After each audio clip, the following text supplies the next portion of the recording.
So hello everyone, welcome to Vanya Education Services. I am educator Rashmi Sharma. So as you know that we have started a series of English कि हमने English language की एक series start की है जिसमें हमने 2 topic अभी तक कवर किए हैं। फर्स्ट जो हमारा टॉपिक था दैट वाज अ आर्टिकल। सबसे पहले हमने कौन सा टॉपिक कवर किया है? आर्टिकल। ये हम कंप्लीट कर चुके हैं, ठीक है। इसकी 2 वीडियोस है जिसका लिंक आपको डिस्क्रिप्शन में मिल जाएगा, सो आप वहाँ से ये वीडियोस देख सकते हैं। उसके बाद हमने लेसन नंबर 2 स्टार्ट किया था that is a noun.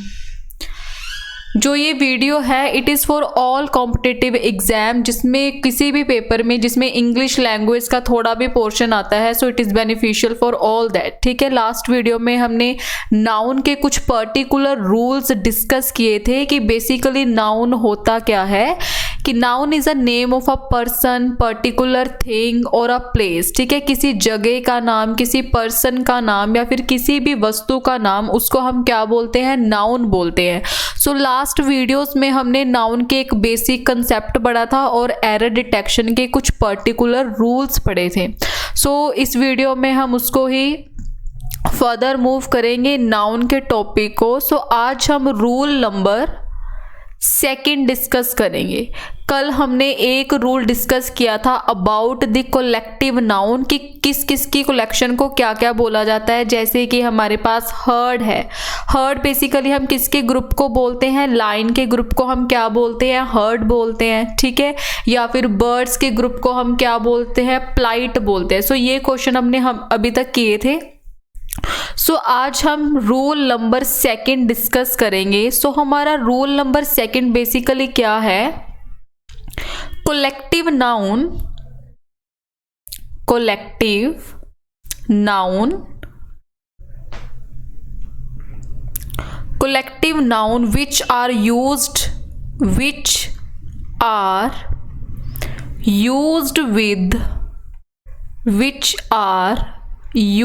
with plural verb, कि कुछ ऐसे कलेक्टिव नाउन हैं जिसके साथ हम कौन सी वर्ब यूज करेंगे? प्लूरल वर्ब यूज करेंगे।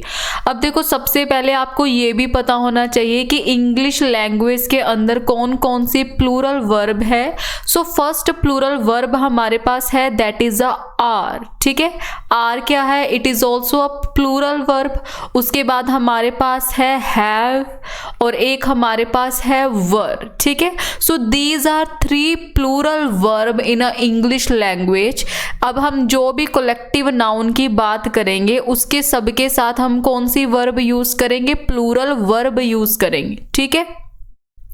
जैसे कि कैटल, फर्स्ट पॉइंट क्या है? कैटल। कैटल बेसिकली क्या होता है? ग्रुप ऑफ कब, ठीक है। उसके बाद है जेंट्री, जेंट्री के साथ भी हम प्लूरल वर्ब यूज करेंगे। नेक्स्ट वन इज पीजेंट्री, ठीक है, पीजेंट्री। उसके बाद हमारे पास वर्ड है clergy, poultry. Next one majority, and last one is people, ठीक है। सो ये हमारे पास कुछ कलेक्टिव नाउन है जिसके साथ हम कौन सी वर्ब यूज करेंगे? हम इसके साथ प्लूरल वर्ब यूज करेंगे, ठीक है। इसका ही हमारे पास नेक्स्ट 2nd पार्ट भी है द नाउन। जैसे कि हमारे पास कुछ और पर्टिकुलर नाउन है जिसको हम एज अ सिंगुलर भी कंसीडर करते हैं और एज अ प्लूरल भी कंसीडर करेंगे। जैसे कि कमेटी, ज्यूरी, हाउस, मिनिस्ट्री। सो आपको ये सारे जो वर्ड्स हैं ये याद होने चाहिए, ठीक है, क्योंकि एग्जाम में कोई भी वर्ड आ सकता है, सो इसलिए आपको सारे याद रखने हैं। Staff, public, team are used with singular verb when they are used as a body or a group and not as a member। कि जो भी हमने ये वर्ड लिखे हैं इनको हम कैसे यूज करते हैं? ये यूज किए जाते हैं are used with singular verb. इनके साथ हम सिंगुलर वर्ब भी लगाएंगे। सिंगुलर वर्ब हम इनके साथ कब लगाते हैं? When they are used as a body, जब हम इनको एज अ बॉडी की तरह यूज करेंगे। When they are used as a body, as a body और ग्रुप, और ग्रुप। अब हम इसकी एक एग्जाम्पल देखते हैं। जैसे मैंने लिखा the team are full of high spirit, the team are full of high spirit. अब देखो टीम है, हम टीम को एज अ सिंगुलर भी कंसीडर कर सकते हैं, एज अ प्लूरल भी कंसीडर कर सकते हैं। फॉर एग्जाम्पल मेरे पास एक टीम ए है और एक टीम बी है, ठीक है, कि कोई प्ले हो रहा है, कोई गेम चल रही है, उसमें हमारे पास दो टीम है। सो टीम को हम कभी भी टीम्स नहीं बोलेंगे, इट विल बी रॉन्ग, ठीक है। टीम को हम कभी भी क्या नहीं बोलेंगे? टीम्स नहीं बोलेंगे, ये हमेशा टीम ही रहेगी। या हम इसको बोलेंगे टीम ए, या फिर हम इसको बोलेंगे टीम बी। अब बेसिकली ये टीम क्या है? प्लूरल होगी, क्योंकि हमारे पास कितनी टीम है? दो टीम है। So it become a plural. अगर ये प्लूरल होगी तो इसके साथ वर्ब भी कौन सी आएगी? Plural verb. सो इसलिए यहां पे क्या यूज किया है? The team are full of high spirit, ठीक है। नेक्स्ट एग्जाम्पल हम लेते हैं। नेक्स्ट एग्जाम्पल है द ऑडियंस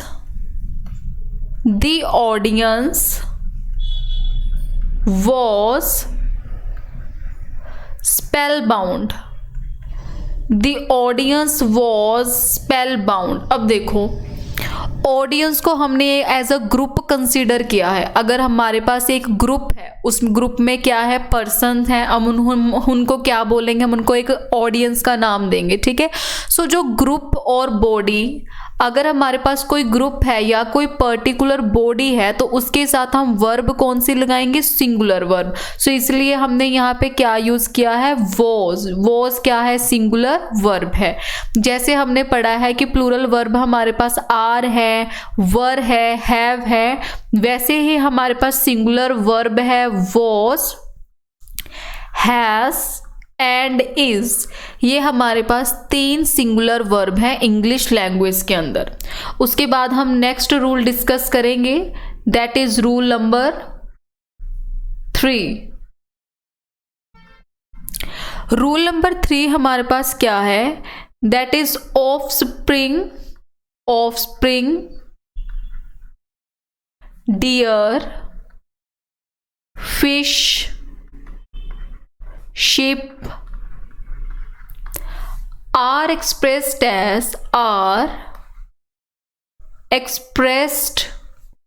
as singular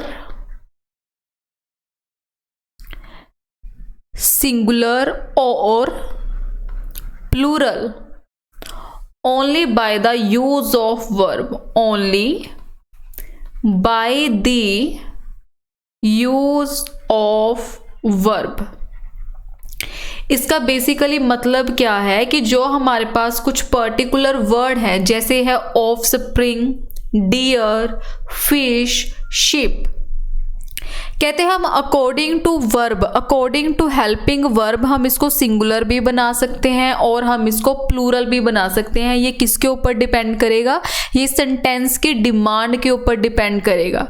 जैसे हम एक सेंटेंस लेते हैं, ship are economically useful, ship are economically useful. अब इसका बेसिकली मतलब क्या है?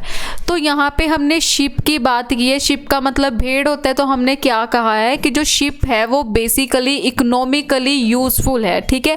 सो हम चाहे एक शिप की बात करें या फिर जो शिप है पूरी कम्युनिटी को रिप्रेजेंट करती है, इसको हम सिंगुलर भी लिख सकते हैं और प्लूरल भी लिख सकते हैं। सो इसलिए हमने यहाँ पे कौन सी वर्ब यूज़ की है? प्लूरल वर्ब, ठीक है। सो क्योंकि यहाँ पे शिप किस चीज़ को रिप्रेजेंट कर रहा है? पूरी क्लास को रिप्रेजेंट कर रहे हैं।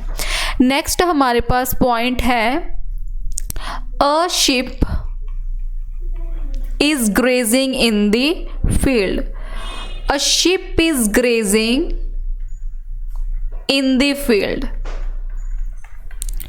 अब बेसिकली इस चीज़ का मतलब क्या है, यहाँ पे हमने शिप के साथ कौन सी वर्ब यूज़ किया है, हेल्पिंग वर्ब सिंगुलर। तो इसका मतलब आपने सिर्फ यही याद रखना है कि अगर एग्जाम में ये क्वेश्चन आता है, वहाँ पे अगर आपको ऐसे लिखा मिला शिप, तो ये क्या होगा, गलत। अगर आपको वहाँ पे फिश की जगह फिशिस लिखा मिला, ये भी क्या होगा, गलत। और डियर की जगह अगर डियर लिखा मिला, it will also be a wrong one, ठीक है, क्योंकि ये कुछ पर्टिकुलर वर्ड्स हैं जिसका हम प्लूरल नहीं बनाते। I hope it is clear to everyone. So next हमारे पास रूल है, that is rule number 4. Rule number 4। अब रूल नंबर 4 हमारे पास क्या है, कुछ हमारे पास some of the noun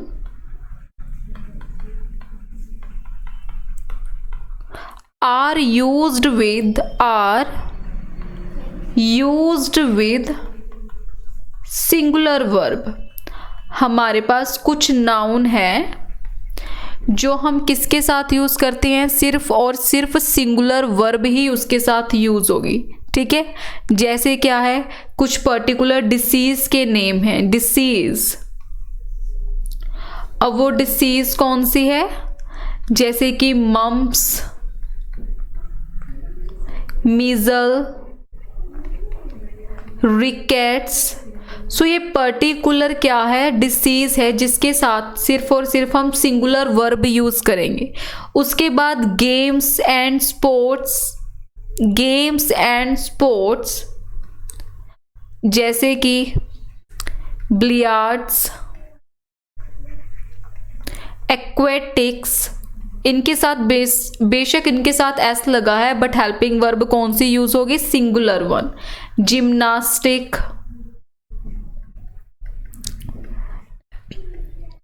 and travels. So जो ये हमारे पास गेम्स हैं, इनके साथ हम कौन सी हेल्पिंग वर्ब यूज करेंगे, सिंगुलर हेल्पिंग वर्ब। उसके बाद हमारे पास है कुछ टाइटल ऑफ बुक, जैसे थ्री मस्कीटियर। इसके साथ हम, ये नहीं है कि यहाँ पे 3 लिखा है तो आर लगा देंगे, इसके साथ हम सिंगुलर वर्ब ही यूज करेंगे, ठीक है। या फिर next one is Arabian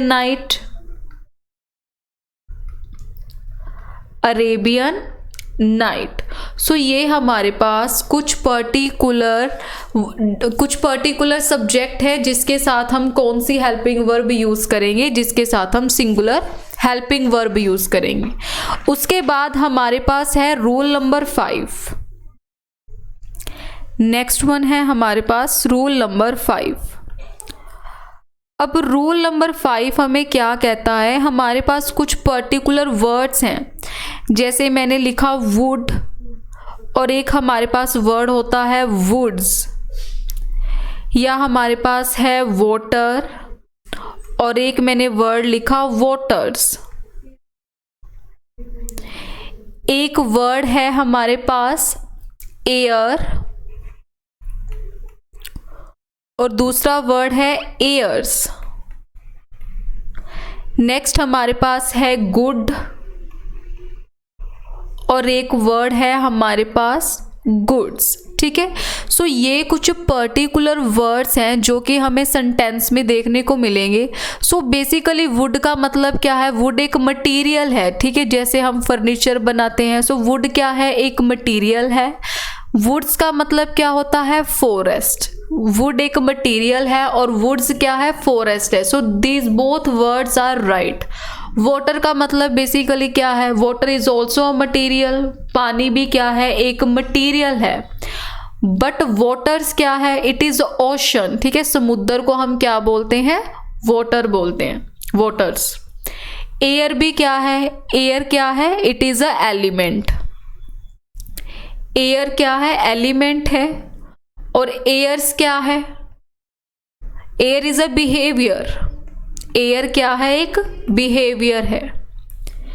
good का मतलब ये एडवांटेज है, एक एडजेक्टिव है, good, better, best.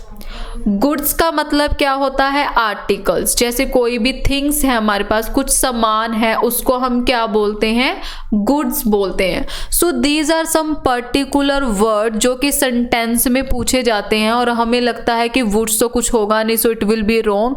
Basically woods का मतलब फॉरेस्ट होता है, वाटर्स का मतलब ओशन है, एयर्स का मतलब बिहेवियर है, और गुड्स का मतलब क्या है, it means a articles. I hope कि आपको समझ आ रहा होगा। नेक्स्ट वन हमारे पास है रूल नंबर 6। रूल नंबर 6 हमें क्या कहता है, noun after preposition, noun after preposition is repeated in singular form, is repeated in singular form। देखो जैसे हमारे पास कुछ पर्टिकुलर वर्ड हैं, ठीक है, उसको हमने कनेक्ट किसके साथ किया है, प्रेपोजिशन के साथ। सो जो वो वर्ड है बेसिकली सिंगुलर होने चाहिए। जैसे हम लिखते हैं वर्ड, फॉर वर्ड। अब बेसिकली फॉर क्या है, ये एक प्रेपोजिशन है, हमने दो वर्ड को कनेक्ट किया है। सो जो ये वर्ड लिखे हैं हम इसको वर्ड्स नहीं बोल सकते, तो ये वर्ड्स क्या होने चाहिए, सिंगुलर फॉर्म में होने चाहिए, ठीक है। या हम बोलते हैं are after are, are after are, ठीक है। तो हम आर्स नहीं बोल सकते, क्या होगा आर, ये भी सिंगुलर फॉर्म में होने चाहिए क्योंकि हमने इसको कनेक्ट किसके साथ किया है, प्रेपोजिशन के साथ। नेक्स्ट हमारे पास वर्ड है door to door. Next word क्या है, डोर टू डोर। ये दो क्या है हमारे पास, नाउन है, इसको हमने कनेक्ट किसके साथ किया है, प्रेपोजिशन के साथ। सो इसलिए ये सिंगुलर फॉर्म में होने चाहिए, ठीक है। उसके बाद हमारे पास है रूल नंबर 7। रूल नंबर 7 क्या है हमारे पास, दैट प्लूरल नाउन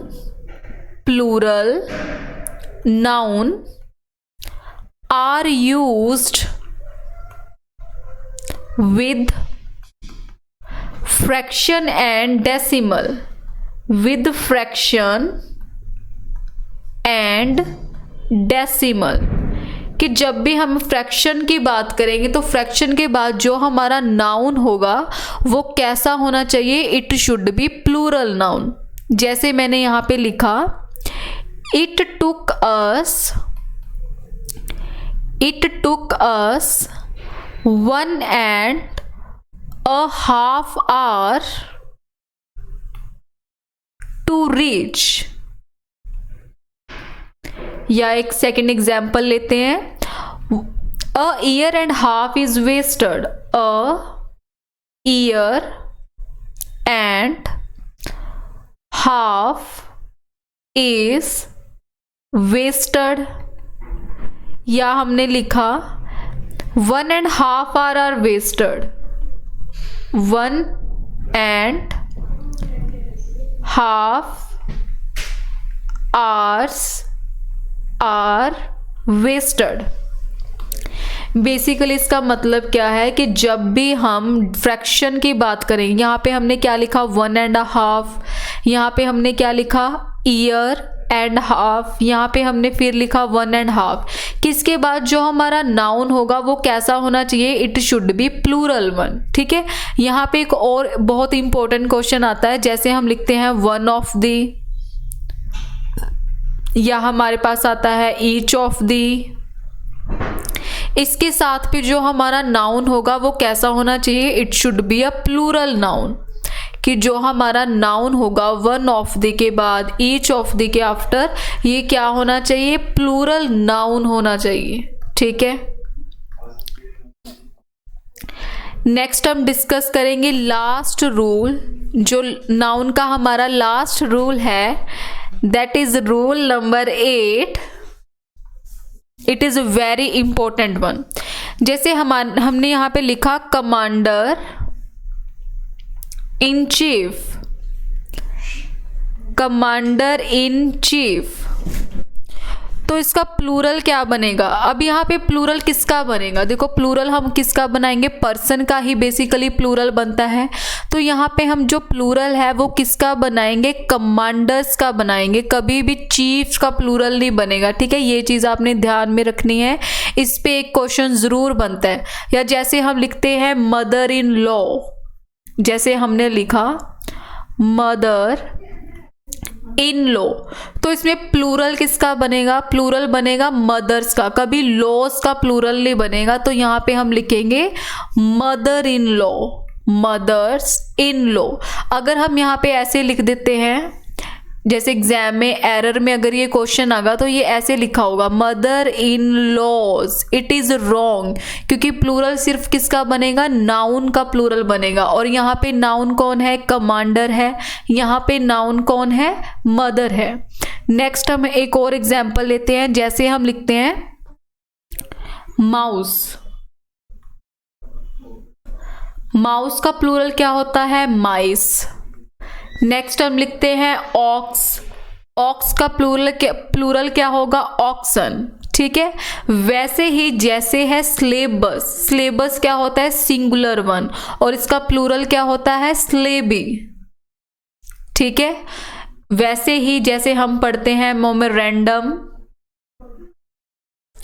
मोमेरेंडम क्या है, सिंगुलर वर्ड है, और इसका प्लूरल क्या होता है, मेमोरेंडा। वैसे ही जैसे हमने लिखा फॉर्मूला, फॉर्मूला, फॉर्मूला क्या है, सिंगुलर है, और इसका प्लूरल क्या बनेगा, फॉर्मूले। And the last one is phenomenon, phenomenon क्या है, सिंगुलर है, और इसका प्लूरल क्या बनेगा, that is phenomena, that is phenomena. So these are some particular terms जिसको हम प्लूरल किसका बनाएंगे, हमेशा हम प्लूरल नाउन का बनाते हैं, ठीक है।